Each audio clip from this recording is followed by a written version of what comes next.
Good afternoon, everybody. Welcome to Pranzo with Pasquale. I'm joined today by Jamie Culliton, the legend Jamie, one of the best pizza acrobats we've ever seen in our industry. Let's start from the beginning. Tell me about your childhood. Where were you born? Oh man, my childhood. Well, a lot of people don't know this about me, but I was born actually in Bremerhaven, Germany, and grew up in Berlin, Germany, before the wall even came down. So this was, a long time ago, and that's kind of how I was first introduced to the world. I guess was in Germany. I didn't know much about the U.S. or any of that. I was there till I was about 8 years old, and then moved to Virginia for 7 years, and then I spent a lot of time out in Arizona and then Florida. But yeah, my dad worked for the military. He was a Marine, and he worked for civil service for the Army for many years. So we did a lot of traveling. So your father is American, correct? Yeah, he's American. Yeah, yeah, he worked civil service for the Army for many years. Oh yeah, so born in Germany, Berlin. Do you speak German? Yeah. You I can. used to, and actually, I went back to Berlin for the first time a couple years ago, and I was picking it up, a little bit, pretty good, because you're required when you're over there to learn both languages. So I knew it pretty well when I was a kid, but I haven't used it in 30 something years. But I think I could pick it back up if I was kind of like thrown back into that world. Immersed, yeah. That's the best way to Yeah, learn languages is to fully immerse. Any for sure. memories? What are your memories of Germany growing up there? Well, it I was know a that's a lot very like young age, but it was a lot like it is right now in New York. I remember, cold winters and I remember really my neighborhood was my fondest memory, and actually just went back there when I went back a couple years ago. But my old house and the Grunewald, which is like the big woods in the back, and a lot of adventures out there with my brothers and everything. And I enjoyed growing up in Germany. It was quite the experience, and I was able to obviously travel a lot of Europe as a young child. I saw more stuff than most people see their whole life. In my first 8 years. So it was a cool experience growing up in Europe for sure. so you moved back to the U.S. Did Yep. you speak any English at 8 years old, or did you have to learn the language? Oh no, no, it was a mother and partner tongue in Germany. So we spoke English as our main language, even in Germany. So that part wasn't a hard transition at all. But what was a weird transition was like the U.S. way of life, the abundance and just having everything right there. I always remember that when we first moved back, we were still in a hotel. So it was like the first day or two. And we went to a grocery store called Giant Foods. This was in Virginia. And so on the bags, it said, Giant. And I remember pulling out the big box of cereal and the big this and that and going, yeah, wow, this really is Giant, and it just was totally different than what we were used to in Germany. And that was kind of my first experience with living in the States. We'd been there on vacation and stuff, but uh, yeah, it was a pretty interesting transition for sure. Let's get to work and to the restaurant business. All Tell us right. a little bit how you stumbled into that and your first experience in that world. Well, I really did stumble into it. I was kind of a comic book fan when I was in my teens, and I was like this hippie guy. I'd like to just kick hacky sack and kind of chill out and whatever. And I had a buddy, Dan Enrique, who I'm still friends with, and this was back in 1995, and he was going to the Art Center College in Tucson, Arizona, and I had just graduated college, or graduated high school, excuse me. And I graduated high school early. I graduated at 17. And my buddy just said, hey, man, you want to move to Tucson and get an apartment and whatever? And, at that age, of course, oh, yeah, yeah, it's going to be awesome. And so we moved up there and we packed four of us into a two-bedroom apartment and just went out looking for jobs. And I wandered into this place called Cardinal's Pizza. Real it's not in business anymore, so I can say this, but real dump of a pizza place, just like, large pizza, a wings, a drink, everything you name it for like $5 or whatever back then. And, and got a job there as a delivery driver. And that was it. That was kind of my first real job. And that's how I fell into it, man. I, I delivered pizzas. I didn't know anything about, taking care of cars or changing the oil in them. So I ran that car to death delivering pizzas. And once it broke down, I ended up making pizzas in the kitchen. I got a job working in the kitchen because I didn't have a car anymore. And that is really the long and short of how I started making pizzas. So, but that job was fun. It was a lot of like, hippie guys, and we would listen to like Dead Air, Grateful Dead, it wasn't podcast back then. It was just the NPR radio. But I just remember thinking, this is super cool. People are like getting tattoos in the office and like, just crazy shit going on for a 17-year-old. And I just kind of fell in love with the business right then and there. There was a guy there named Jeff who was the general manager, and I remember watching him throw these pizzas in the air, and I was like, that was like the coolest, like, wow, you can just like have fun with your job, and just a bunch of punk rock tattooed hippie dudes just running this pizzeria, and I just fell in love with it right there. Yeah. How did you end up at the expo?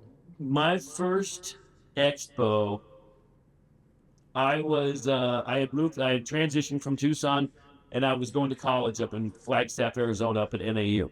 And again, as soon as I got up there, I stayed in the pizza business. I went to a place called Stromboli's, and I think it's still there today, which would be pretty cool to go see. But and I was getting Pizza Today magazine, and started seeing Pizza Expo. Started seeing, Big Dave Ostrander, Tony Gimignani, these guys that were in the magazine.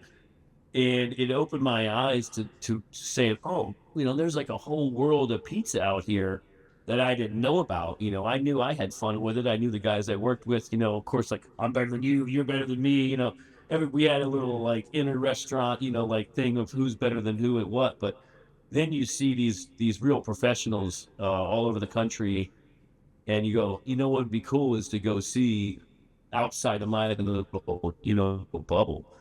And sure enough, Flagstaff's not that far from Vegas. So went out there and started, bopping around and meeting some people and just, kind of falling in love with the pizza world at that point. It's like, you're not on your own anymore. Like all of a sudden there's a whole community, that was super cool. Yeah, I have to say that's how I stumbled into not stumbled, but it starts with Pizza Today. You're looking forward to that magazine back then, and then you finally make it there. And that first time you go to the expo, it's kind of magical, right? Like it's like, wow. Oh yeah. Yeah, it's it's pretty cool. You're like a small fish in a big pond, all of a sudden. Yeah. But the pizza community, and I'm not saying it because I've been a part of it now for a while. It is different. Like I've been to restaurant shows and bar show, a lot of different things, and the pizza show is different. That world. That I don't know why. I don't know. But it definitely is. There's something different about it, and and you obviously, I mean, you've met people. That how many years you've been friends with these guys from all over the country now? Oh my God, decades now. I mean, it's crazy to think the connections we've had, for like, I always think of Dave Summers, from Mad Mushroom. We knew each other when we were like just two idiots, back in the just two, didn't know what the hell was going on. And now here we are, we've traveled to Italy like, 10, 15 times, whatever, we're holding seminars and running booths and, helping competitions. And, before it was like, we were just nobodies, just like folding pizza boxes as fast as we could, trying to win medals. And it's crazy. It's crazy to think about how far it's come, and, speaking of the Pizza Expo, like I talk to people all the time and say, oh yeah, I'm going to, so-and-so like Pizza Expo. It's a pizza convention. They go, there's a pizza convention? And I'm like, what the hell do you do for a living? oh, I'm in tech. I'm like, yeah, well, your convention probably sucks. Like you go to the tech convention in Vegas, and it's just probably just a snooze fest. Like, go to the pizza expo, and it's a blast. Like a ton of fun. But every business has its conventions, but the pizza convention it's got to be like one of the funnest ones, I'm sure. Yeah, for us, for And sure. any moral business anyway, I'm sure there's some other ones out there that might be fun, but Yeah. in a moral type business, it's probably the best convention there is. Do you get my drift? Yeah, I got you. All right, so 21, you're walking this floor. Tell me the Yep. first time you stumbled into the competitions, because you really didn't know about it until you got there, right? Yeah, that took a couple of years. I was, when I went to the Pizza Expo, it was more like, hey, cool, here's, Stanislaus. Hey, here's, whatever other company. Oh, I'm going to go try cheese. Oh, this is cool. We're going to go to the Hard Rock where our distributor's throwing a party. And I really got into that. But when I got into the competitions, it all started for me. I was pretty good at tossing dough. And by that, I mean, like, I was the best in my restaurant or best of anybody I knew. But it was just like, simple little, tossing around cool things, mostly for the kids, that are coming to the restaurant, looking in the window and checking out the pizza guy. But it all really started when I met Tony Gimignani. He was at the PZ44 booth. This was, way back in the day, but he was working for PZ44, which is like a dough conditioner, and he was tossing dough around. And of course, I had recognized him from Pizza Today, and probably at that point he was on Jay Leno and whatever else. And I I went up and talked to him and said, hey, you mind if I toss some dough with you? And he let me toss some dough. He said, oh no, you're pretty good. He said, hey, I got to go, I think, use the restroom or go talk to somebody, whatever it was. And he said, you mind hanging out here for a couple of minutes and tossing some dough for me while I go do this thing? I said, of course. I said, hell yeah. So I'm just sitting there, messing around with dough. And then he came back up and he said, you're pretty good. You should come compete next year at the World Pizza Games. We're going to have acrobats and whatever. And I thought, you know what? I'm going to do that. And I mean, that's where it started. I spent the whole next year just, at home with like, a pro dough and trying to come up with tricks and figure it out. The thing then was like, there wasn't really any resources for, new tricks or what you're really doing. I think the only thing there was like, Tony's CD that came with the pro dough. So I think me and everybody at that time memorized that, that DVD, cover to cover, so to speak. And I showed up the next year. I signed up. I ended up getting, I think, last place for about probably 2 or 3 years. I was always the last place guy, but I kept showing up. And people started to get to know me and started to expect me to be there. And I think they sort of got better faster than I was improving. So I always ended up kind of near the bottom, but eventually, obviously, I worked my way up. But those were like the formative days. That was a time, man. That was a time. Yeah.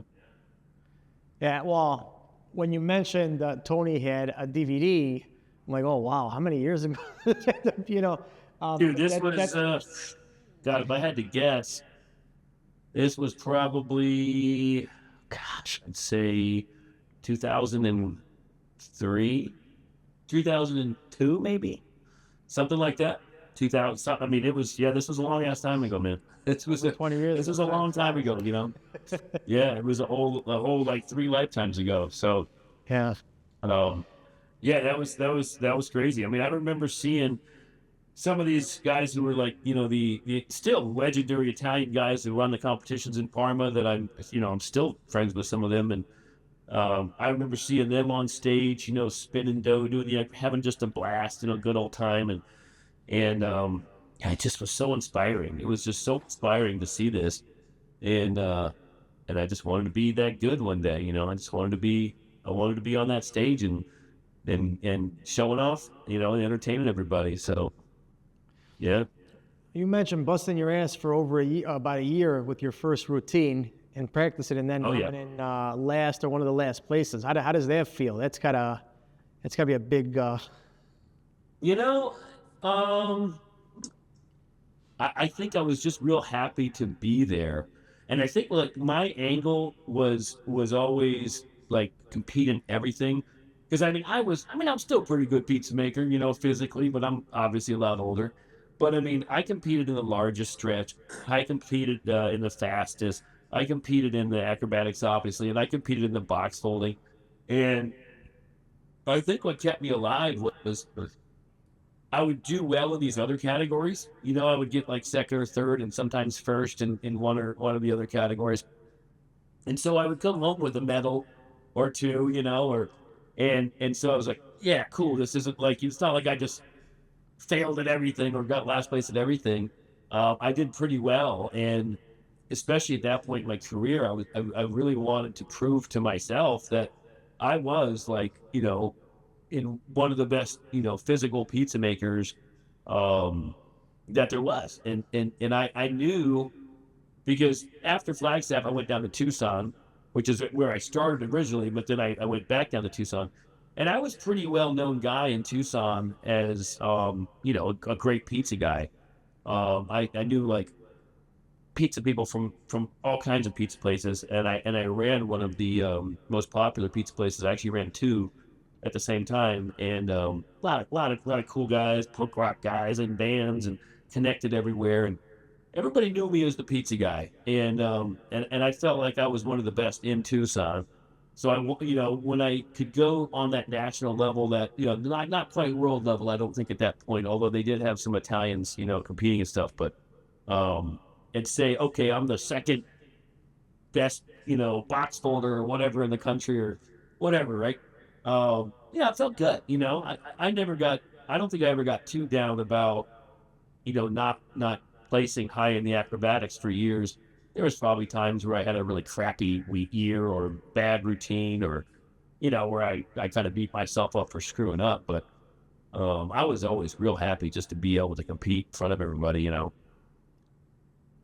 wonder. So I've judged the acrobatics. And they're pretty detailed in the training, and they kind of, and there's a sheet, and you have to mark every drop.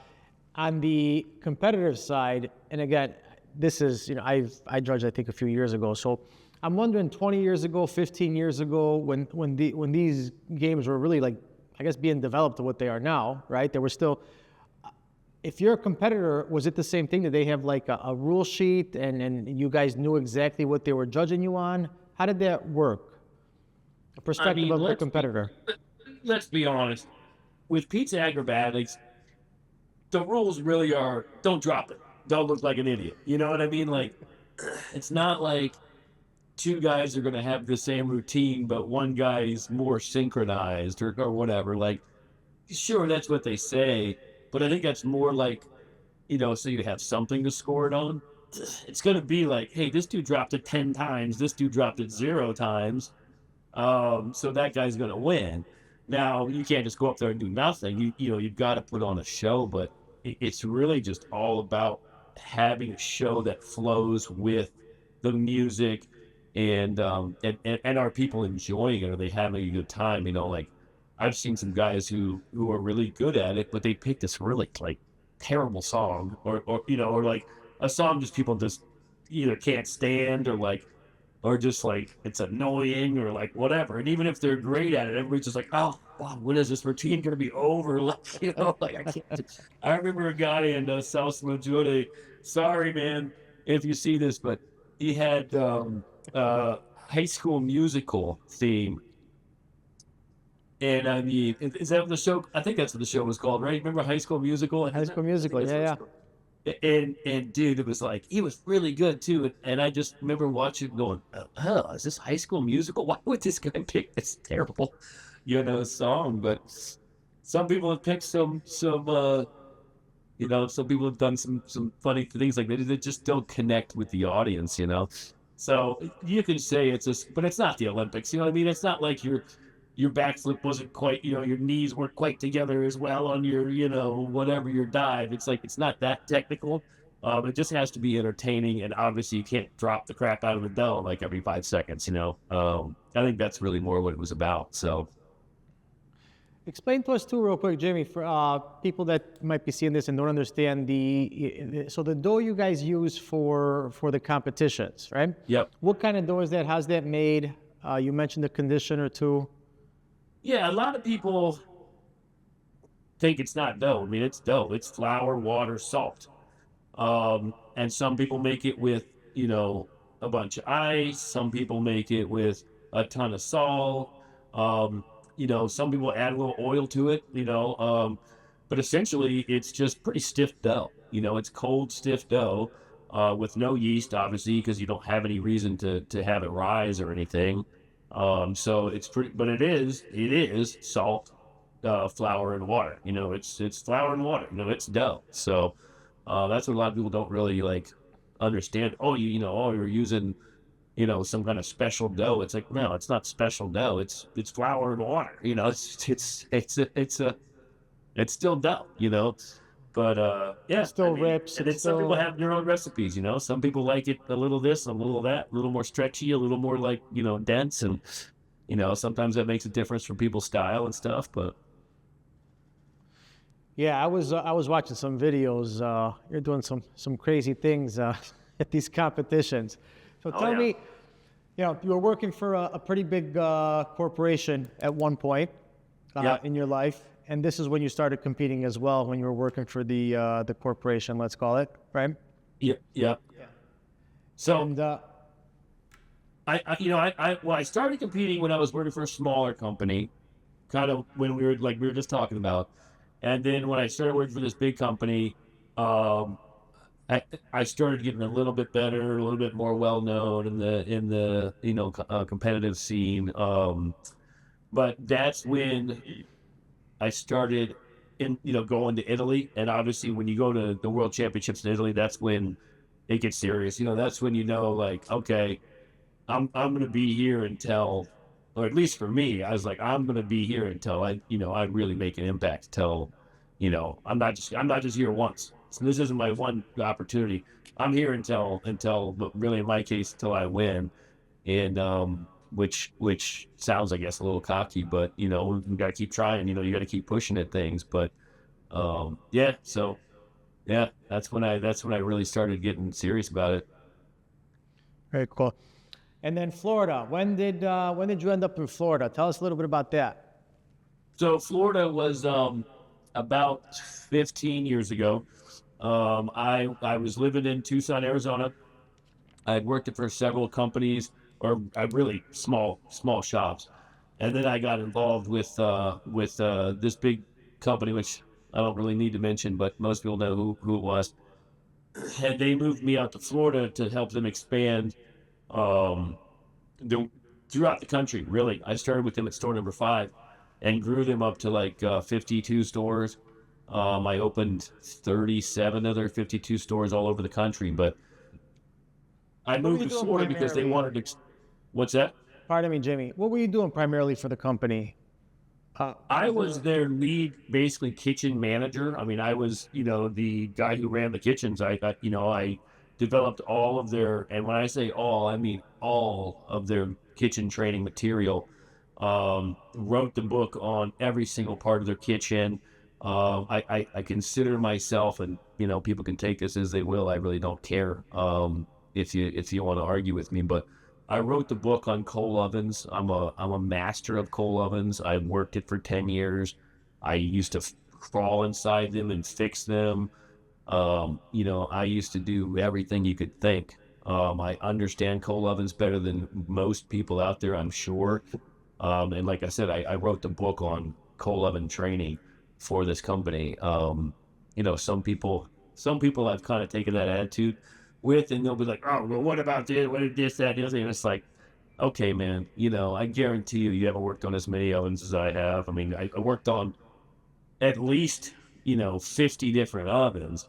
Who else can really say that about a coal oven? And I mean, I was in there with angle grinders, leveling stones. I mean, you name it, man. I loved it. I mean, coal oven is in my opinion the best pizza there is. It's just such an art to use those things. But um, I forgot your question. I get so caught up in like I love doing the coal, man. It was a But no, let's shame to get talk away about from coal it now. for since, So, but coal's really popular. I don't want to say again, but like, yeah, now, yeah, it's really yeah, popular again. Let's call it because pizza is cyclical. Like a lot of other things, the Chicago Tavern now is a popular thing again. yeah. For years it wasn't. But coal's really, really strong. And then obviously you had the wood now that for the past, let's call it 10, 15 years that became popular. What's the difference? And I don't even know this answer. Because I've never worked with a coal oven. What's the difference between a coal oven and a wood burning oven? In terms of, is there a technical There's difference to those ovens or? Yeah, there's a lot of differences. The main difference, and it's sort of weird because it's kind of opposite, but wood burns around 900, and coal will burn at 1200. So you think to yourself, okay, well, coal burns hotter, so it must cook faster, right, than a wood. Well, that's not the case because wood ovens are only yay big. They're only so big. So that means that you're trapped in this little area to cook your wood fired pizza, which 90 seconds is your typical bake on that. With a coal oven, they're massive. I mean, they are the ones that I used with this company was 9 feet deep, 6 feet across. So you can pull it up and you can get that same sort of char, or you can push it into the back of the oven and you can let it get nice and crispy. So that's the difference with those two styles is you can it with the size of the oven itself, it allows you to hide it so that you can get a really nice crispy bake. You can do it with a wood oven, but it's not very easy to get a crispy bake with a wood oven. Typically it's going to be soft and chewy, whereas a coal oven is nice and nice and crispy. At least as long as you know what you're doing.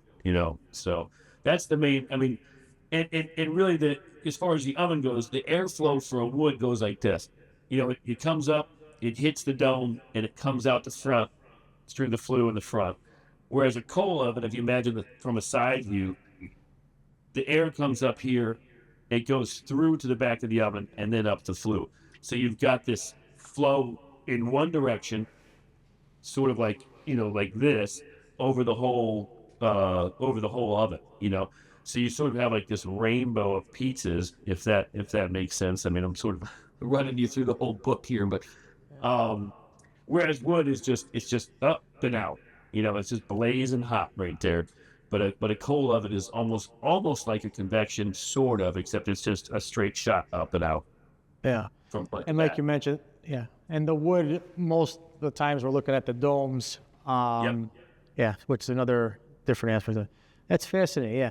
I mean, that must have been pretty hard because you're dealing with coal, Yep. which, how long does it take to fire one of those ovens up? Well, ours never went out. You would typically stoke it right before you left at night, and it would stay relatively hot. Then you would come in, stoke it around, throw more on there, take about an hour and a half, 2 hours to get to where you want to be for baking. But you want to keep it somewhat hot all the time, or else it would take hours because it is a big, brick, you know, Yeah. structure. I mean, if it goes cold, then it takes a long time to get that thing back up to temperature for sure. Oh, is cooking with those ovens kind of tough too? Like knowing where to place, how to rotate pizzas. I think that cooking with those ovens, when done correctly in a high volume situation, it's the most skilled oven you really can have in the pizza business. I mean, because you're sliding it. Some people have the big long 50-foot peels or whatever. We just had a regular one, and we would have to launch that pizza. Would have to slide 9 feet back on the deck. Yeah. Or you would even just throw it over two pizzas and make it land in the back, and which was fun. That's one of those fun things about the pizza business is like it's not like any other kitchen or cooking, and you get to do those kind of like goofy little games and stuff with pizza that you don't get in, when you're a fry cook or you're a, whatever. But yeah, man, to answer your question, yes, it is difficult. And most people take a long time to understand the airflow of it, how it all works, how, trapping the air with the flue, how opening your bottom door, how all that stuff affects the temperature and affects the airflow. And then, we had 9 foot peels too. So you'd have to be able to move a pizza 9 feet away from right here, or you'd have your hand in the oven and then your hand's like, cooking because the pile of coals right next to it, 1200 degrees next to your hand for, 4 or 5 seconds is can get brutal, especially after a full night of that. So Yeah. it's a skillful, I mean, it takes some skill, Yeah. it does It's, for it, sure. it sounds like so to teach that like in the way you were doing too, kitchen operations. That sounds like it was a pretty big challenge. It's not easy to find guys that know how Yeah. to do that. So you probably had to teach everybody pretty much. How many back then, especially how many coal-fired pizza makers were in the Florida area. I mean, well, keep in mind, this is all over the country too. So, I mean, everywhere from Idaho, Texas, California, North Carolina, whatever. But there's, basically none. I mean, back then there was some people in New Haven and there's some people in New York. But other than that, there really wasn't any, expert coal-fired pizza guys. Matter of fact, most people, when they saw it, like let's say they applied for a job in wherever, Mississippi or wherever we had a store, they'd walk in and say, "What the hell is this?" Like I make pizzas on on a baker's pride, but what the hell is this? And you'd say, "Oh yeah, that's the shovel, man. Grab the shovel." "Well, what's the shovel for?" "Oh no, well, now you shovel rocks for a living." So they'd be shoveling 400 pounds of rocks into an oven all day. And I'll be damned if that didn't break a ton of people. I mean, there were so many people that had plenty of pizza experience, but were like, I didn't sign up to shovel rocks, and this is crazy. So um, I think to get good at it, you really had to like want to learn it and really want to master that skill. Otherwise, it's like too brutal, moving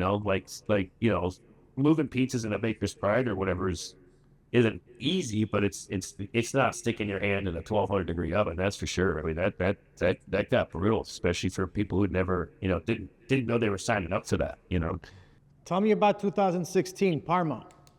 So 2016 Parma. Okay, so tell me about um, Italy, your first impression of Italy, the first time you competed, and everything that led to 2016. okay, this is going to be a long one. So Let's go. uh, I went. I went. It must have been 2009 was my first trip to Italy. First trip, I should say, for the championships because I did grow up in Europe. But I remember because my son was less than a year old.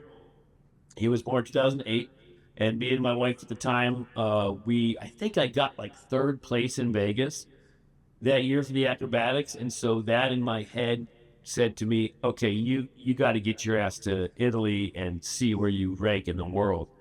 And so I said, all right, I'm taking my then wife and my son, and we're going.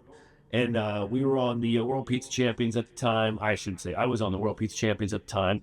So I was out there with Tony Gimignani and Joe Carlucci and Siler Chapman and all these guys. All these guys that of course I looked up to a lot at that time, and they were like my heroes. And we got there, and I put together, to this day, I would say my most put together routine of all time. It was Men in Black mixed with Intergalactic Planetary, like a little mashup thing. And man, I put so much damn time into this thing. It was like, beat for beat, sunglasses off, hats on, flip this, flip, catch on my back, right on my foot. I mean, everything was just so choreographed. It was the most choreographed routine I think I've ever done. And if anybody's interested, you could look it up on YouTube. I have this is kind of a little bit off topic, but I have a page that that I created way back in the day on YouTube. This is before YouTube was even that popular, but of almost every acrobatic routine that happened for about 5 years, 6 years, whatever it was, Nice.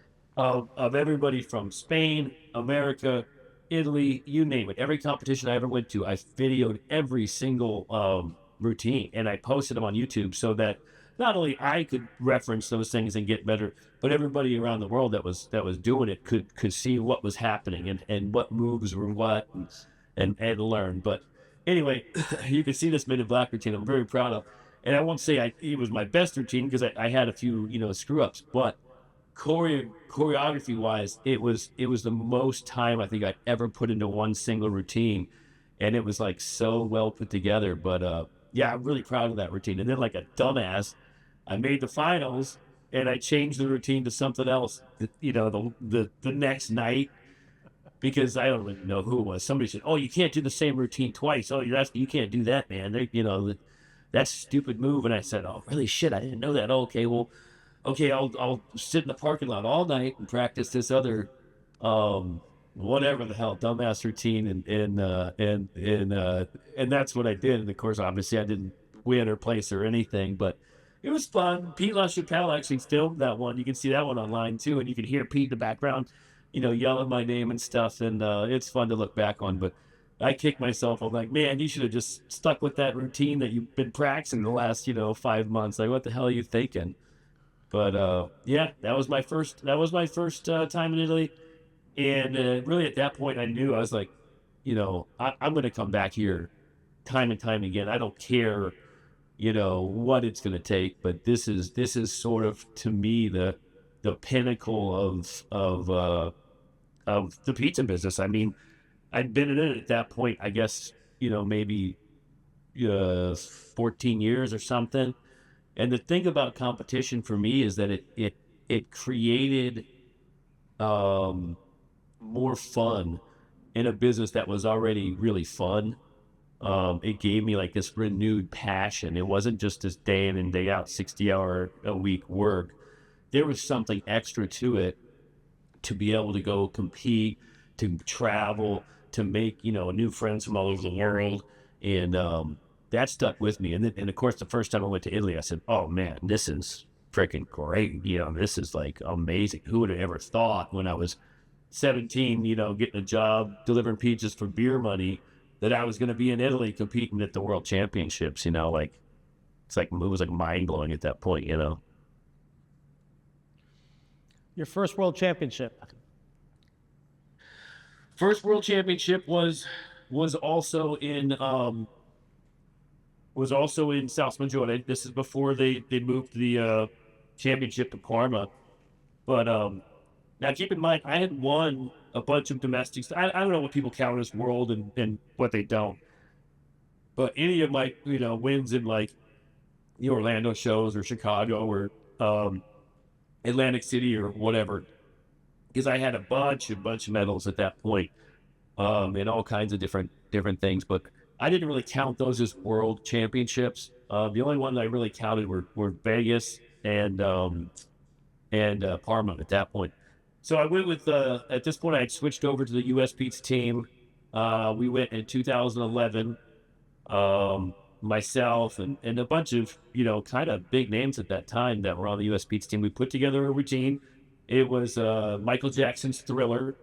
Myself and Scott Childers. I can't remember who came up with the original idea, but we lived very close together, so we worked on it a lot to where we were like, okay, this is what we're going to do here. This is what we're going to do there. We brought out a bunch of people before we left for Italy. We practiced for a few days all together, put together what me and Scott had already put together. Then we went to Italy. We met up with the rest of the team. And boy, that's a story in itself, but I won't get into that part. But we all practiced. It was, I think, 10 or 12 of us. And then we all put this routine together. So my very first world championship was in 2011, where we won the team acrobatic competition to Michael Jackson's Thriller. And that was cool. I mean, it was like, that was something special. I mean, we worked our asses off on that, and it turned out really cool. We all dressed like zombies. Giorgio Giove was in it, and he was Michael Jackson. Wilhelm Rodriguez was in it. You know, he was a zombie. I mean, he was classic zombie. He was Oh, great. was he? Some really, yeah. I mean, those are, you know, like I was saying earlier, those are the memories, man. You know, when I look back at Wilhelm Rodriguez, who was like, you know, just making it. I mean, he's just a master.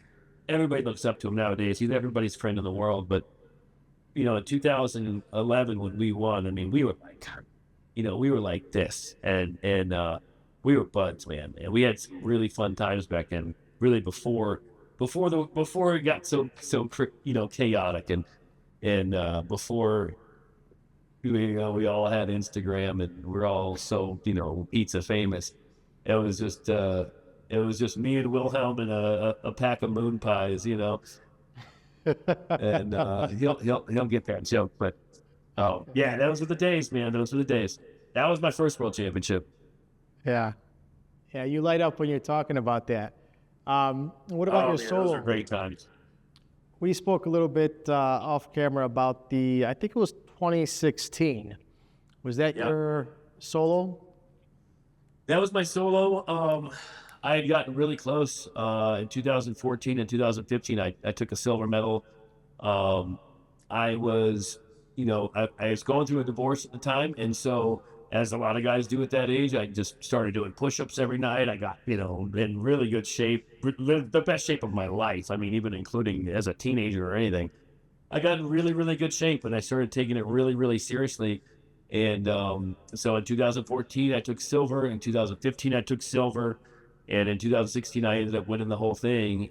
This was, you know, after they moved to Parma. And yeah, put together, you know, a great routine. You know, I was physically able to do um, some cool tricks, some, you know, real athletic kind of stuff. And I think especially after really kind of making a name for myself in 14 and 15, I think a lot of people were expecting, okay, what's Jamie got for us this year? And I had a pretty good fan base, I think, at that point too. And so yeah, 2016, you know, I won the whole thing. It was just, you know, probably the biggest, not probably, it was the biggest, you know, day of my pizza career for sure. I mean, you know, the whole team's got me up on their shoulders, and boy, we celebrated that night, man. We sure did. It was great. That was a fun time. Yeah, sounds like it. So walk me through when do you officially find out you won, and then when you do find out, who tells you? How do they communicate it to you? And then what is going through your head at that point? Because Okay, so in Parma, this is one of the reasons I like Parma's my favorite competition because for one, it's huge, um, and they have it like it's very professionally put together, where they have digital screens up and the judges have little punch buttons or whatever, and so you literally do your routine, and then the scores come in. You know, it has like I think it's an A. You know, until they all come in. I think there's what 10 judges, so 5 on each side, and it's A, and you're waiting for that last one to fill in. The whole crowd, oh, you know, and that, you know, that moment is like, you know, so exciting. But over there, you have to make the finals, and then the top, you know, 5 people go head to head, you know, the last day. So I had obviously made the finals those 3 years. I think I made the finals. I think I've only missed the finals in Italy maybe 2 or 3, maybe twice in the gosh, you know, 16 times I've competed there, something like that. So I made the finals, and I can't remember. Don't quote me on this, but I think I went into the finals with the highest score. And then it's, you know, you're head to head with the top 5 guys in the world. So it's the last day. It's the last thing. You know, everybody's there to see the finals of the acrobatics. And I had a really, really good routine, and I felt really good about it. And you know, you see that scorecard come up, and the whole crowd, and then boom, you know, I got the high score, and it was just, you know, it was a big relief in a sense because it was something at that point I had worked like I'm not man, say, 15 years of my life for something like that, and it's not often I think that someone can say whatever it is they do in their life, that someone can say, I was the best in the world that day, and and I can't think of anything else I've done in life where I was the best in the world at that day, I've been pretty good at some things, but never the best in the world. But that day I was, and that's a pretty cool feeling for sure. Who was your first phone call to? Do you remember? Anybody back Oof. home that? I think I probably called my kids. They were still pretty young though at that point, but I definitely reached out to them to let them know, and but I mean they were like 8, so I didn't probably really have a clue what the hell I was even talking about. But then of course my mom, my dad who was still alive at the time, and you know yeah, and then a lot of your pizza friends are all right there with you already, so it's like I'll say again, Dave Summers, who has been on this journey with me, and I've been on the journey with him for like two decades at least, more than that, I think. He was, he was excited for me every time I competed, and everybody, the whole team, the Ragos were there. There was a lot of people that were there, and we all celebrated together, and it was cool. It was very cool. And now let's talk a little bit about this culture you created. So you were part of a few of you were part of two of the biggest teams, but nowadays you kind of shifted and you have your own team, your own people that you're grooming. Talk to us a little bit about the people you're mentoring now, and how much because when you talk about this, you light up in a completely different way too. I like it. Yeah, I've been known, I mean, really since early on in my career, especially my competitive career, to take people under my wing and grow their talent, bring them onto the competitive scene, and I've personally raised, that's a funny word to say, but developed multiple world champions. Matt Molina used to work for me a long time ago. Eric Ross, Eric Corbin, those are all world champions. But right now I have McKenna Carney, who is a three-time world champion, one of the I don't even want to say female, but one of the best competitors out there, but certainly the top female competitor, I think, going right now. Some people may argue this or that, but she's definitely in the top. She's definitely in the top five. And she's just a badass, and that's just the surface level. Joey Streeter has won multiple awards. Dustin Finnegan has won multiple awards. Jack Walker has won. Gracie has won. I have so many people who have won awards. Travis Stevens has won awards in all these competitions, and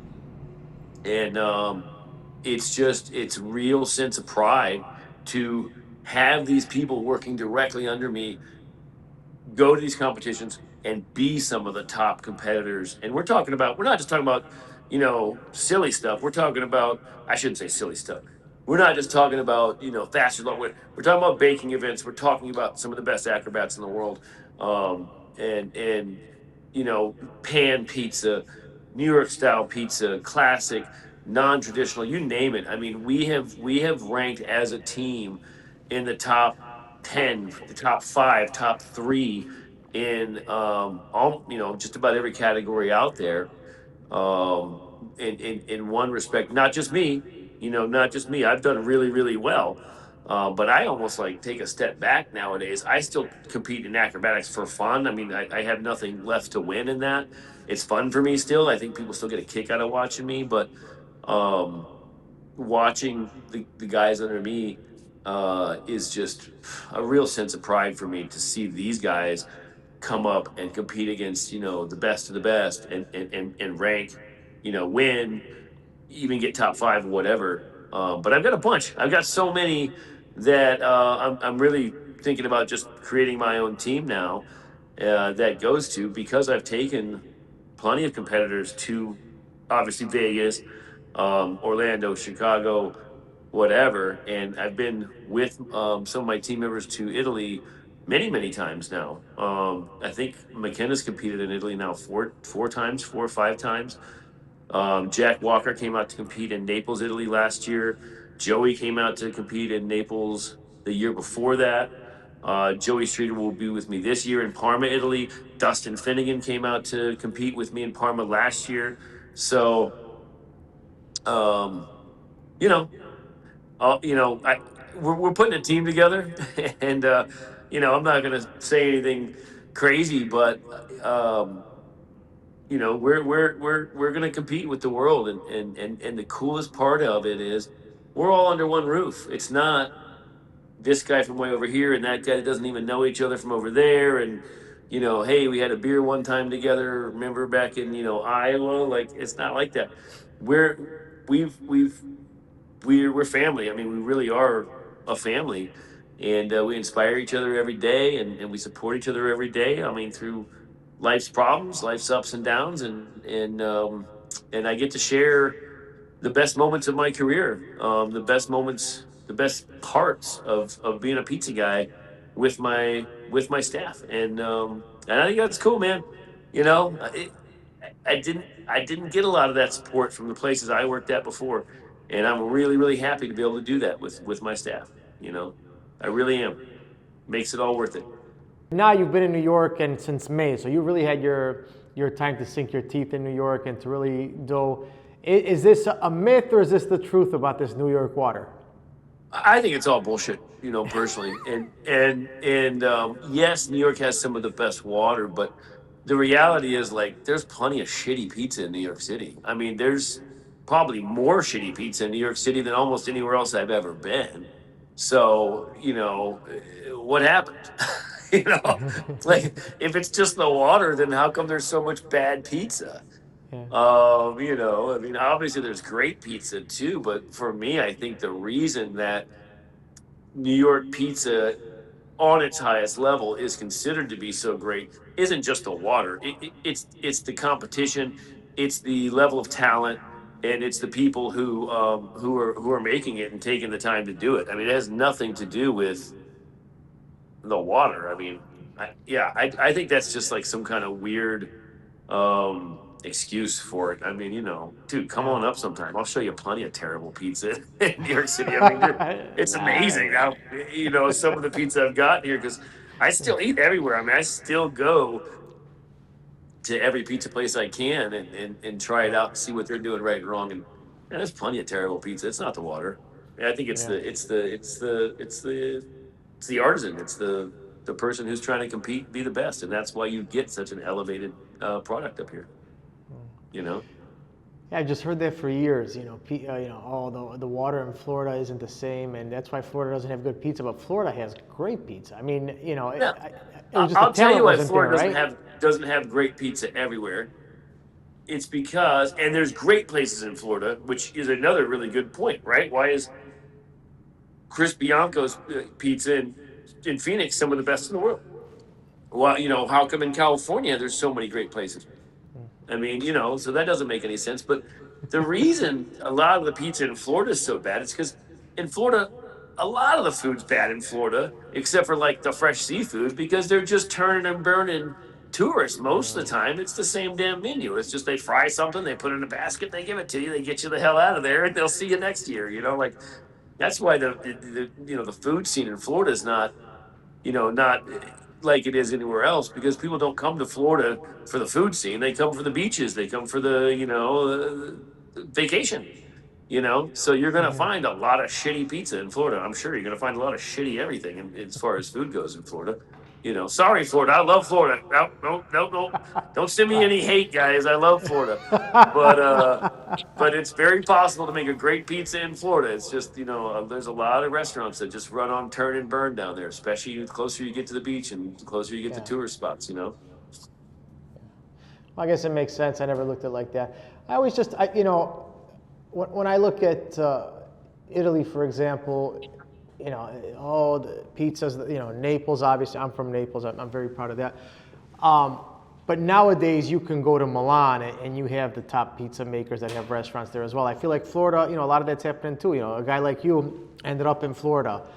There's a lot of other guys now that just 20 years ago, 30 years ago, nobody was in Florida really making pizzas like that. Right, on that's that true. quality, right? Yeah. That's so- true. I mean, Jesus, any more winters like this, and I'll be out of New York here pretty soon too. Like, I don't blame them after this winter. Like, geez. New York now, so it's the name is Frico on. Rico on Second. Yeah, we're on Second Avenue between 69th and 70th. Now, how many styles are you doing there? Is it just more your artisanal? We're doing or- 3. We're doing a New York style. I think our New York style is just absolutely awesome. We're doing, of course, our Detroit style, and then we do by the whole pie. We do our old school style margarita and marinara. Okay, very cool. And how's the New York clientele been versus your Florida clientele? It's a different vibe for sure because in Florida it's sit down, have a couple beers, chill out, listen to some music. In New York, it's give me some slices. I got to get the hell out of here. So it's grab and go, just like it is anywhere in New York for the most part. It's a very typical slice shop, which is intentional. That's what I wanted to do. But it's in and out, in and out, in and out. I would say like one of the main differences I've noticed in New York is people come in and they like try to tell you how to like eat the slice or do whatever with the slice, and it's like they'll say like, oh, give me this, this, this, this, and this, but don't heat them up. And I'm like, don't heat up a Detroit style with hot marinara and you want cold square and you want like, what are you doing? Like, just let me do the damn pizza the way it's supposed to be done. And if you don't want it hot, just give it 5 minutes. Walk around the city; it'll be ice cold. Like that baffles me. But I think a lot of that comes from just the being used to going to your typical in and out like whatever pizza shop that you're like, God, just give me a couple of these and I'm out of here. And they don't really realize like, hey, this is more of like an upscale like higher end pizza. Like you don't really want to like shortchange yourself by saying, "Oh, I'm going to go heat it up in my toaster oven," at home. But whatever. I guess it's their pizza. So if they want it cold, I guess they can get it cold. But Yeah. yeah, it's kind of funny. Or they'll say, "Oh no, we don't want any like freshly grated Parmesan on there." It's like, well, why the hell would you not want freshly grated Parmesan on like anything? Like put that on like anything I eat, or like no fresh basil. Like, okay, you don't like basil? Like I don't know. You got me, but like I said, man, it's their food. They can eat it however they want to. So, Jamie, thank you so much. Wish you the best. We'll talk soon, brother. All right, thank you, man. Appreciate it. Had a fun time.